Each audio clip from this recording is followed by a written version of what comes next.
BONI KHALWALE has come out to hit at President Ruto, of course indirectly, accusing him of failing to fight corruption.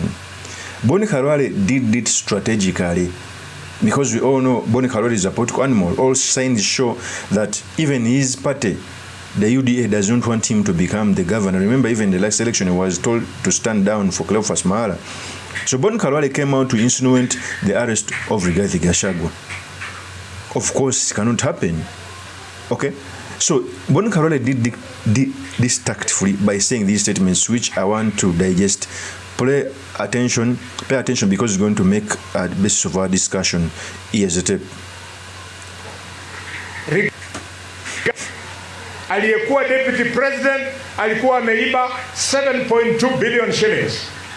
Kesi yake ilikuwa inaendelea katika mahakama.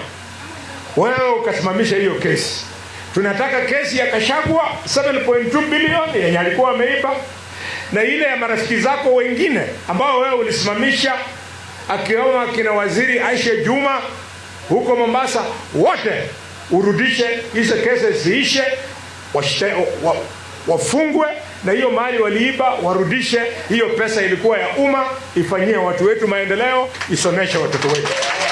So that is BONI KHALWALE calling out President Ruto, accusing him that he stopped the trial of Rigathi Gachagua. Remember, Rigathi Gachagua had been tried for corruption. But also I think that was a witch hunt, because Rigathi Gachagua had stood with Ruto.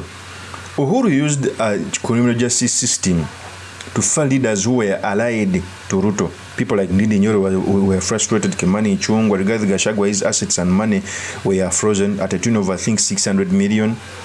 So it was a tool to fight Rigathi Gachagua. When Ruto entered into power, those cases were dropped. I'm a believer that those cases were brought or slapped on Gachagua because of politics.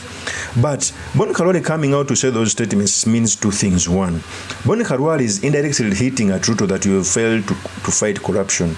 And he gave examples. People like Aisha Juma and Gachagua, you removed those cases from them, yet they had stolen public funds. What BONI KHALWALE is doing is setting a ground to depart from UDA, because, by the way, and I think it is a mistake, UDA came out and endorsed Governor Baraza for Kakamega. We all know there is a bromance between ODM and UDA. So by endorsing Baraza, you are looking out your candidate who wanted to be the gubernatorial candidate. Even in 2022, BONI KHALWALE was told to step down for Cleophas Malala because of the working they had they had between UDA and ANC. And by that time, I think it was the right decision, because ANC had an upper hand in Kakamega. There was an incumbent senator who was ripe to be the governor.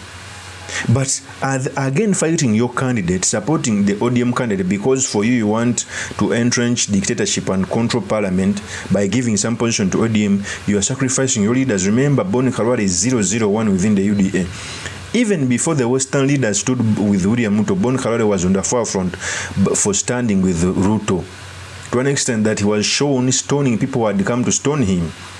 BONI KHALWALE was the reason, the very main reason as to why Mudavadi and Wetangula joined UDA. So for you to come out and fight him on the gubernatorial of Kakamega, it is bad. So he has a right to fight back. Although, since I'm a firm believer of change, I don't want any person from within UDA to gain ground in the Western Kenya. There I would prefer by the Cleophas Malala to be governor. Because if you want a person to go, you have to also cut his support in those regions.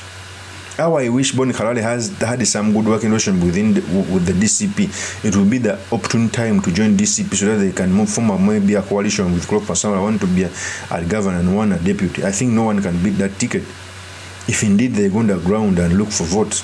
So BONI KHALWALE is making those statements because he feels betrayed. He feels that the UDA has not paid him back properly. He feels that his gubernatorial candidature wants to be watered down. He feels like Ruto is forsaking him. The Deputy President Kithure Kindiki endorsed Baraza. It prompted BONI KHALWALE to hit out at Kindiki. Okay? So BONI KHALWALE makes those statements, one, because he's mocking William Ruto for failing to fight corruption, and it is the truth.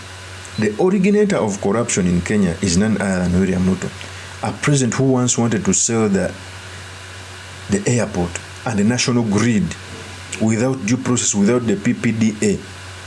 Private Partnership Development Act. This was told by the former Inspector General of Government. Okay? So for me, the former Attorney General, Muturi. So for me, Khalwale has a point for fighting for his position. Because, first of all, Khalwale is going to make 70 years soon. He'd want to be a county boss. Years are running by. It means that at least by next cycle of an election, he must be a governor. If he misses out on that, it will be hard.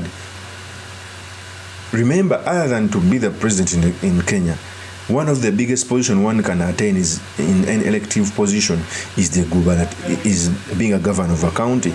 So the reason that's why BONI KHALWALE is saying those statements, one, setting a ground to review the but two, also to show William Ruto that he has failed to fight corruption. If you come on pick on him, he is also picking on you. Okay?